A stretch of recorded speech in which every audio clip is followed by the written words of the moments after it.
আমার অত্যন্ত প্রিয় একজন কবি কবি শক্তি চট্টোপাধ্যায় ধর্মে আছো জিরাফে আছো কাব্যগ্রন্থ থেকে একটা কবিতা আবৃত্তি করে শোনাচ্ছি। কবিতার নাম এবার হয়েছে সন্ধ্যা।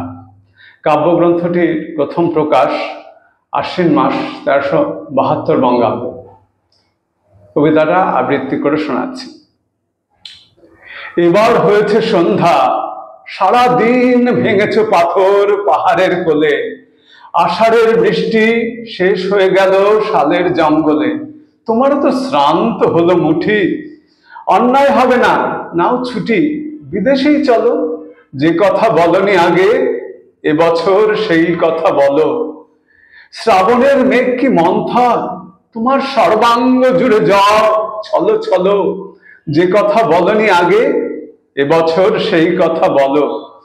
এবার হয়েছে সন্ধ্যা, দিনের ব্যস্ততা গেছে চুকে, নির্বাক মাথাটি পাতি এলায় পরিব তব বুকে কিশলয় সবুজ পারুল।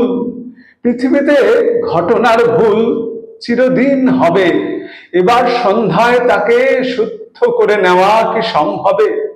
তুমি ভালোবেসেছিলে সব, বিরহে বিখ্যাত অনুভব, তিল পরিমাণ স্মৃতির গুঞ্জন নাকি গান আমার সর্বাঙ্গ করে ভর।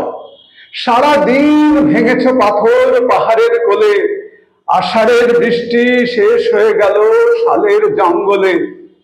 তবু নও ব্যথার রাতুল, আমার সর্বাংশে হলো ভুল, একে একে শ্রান্তিতে পড়েছে নুয়ে, সকলে বিদ্রুপ ভরে দেখে।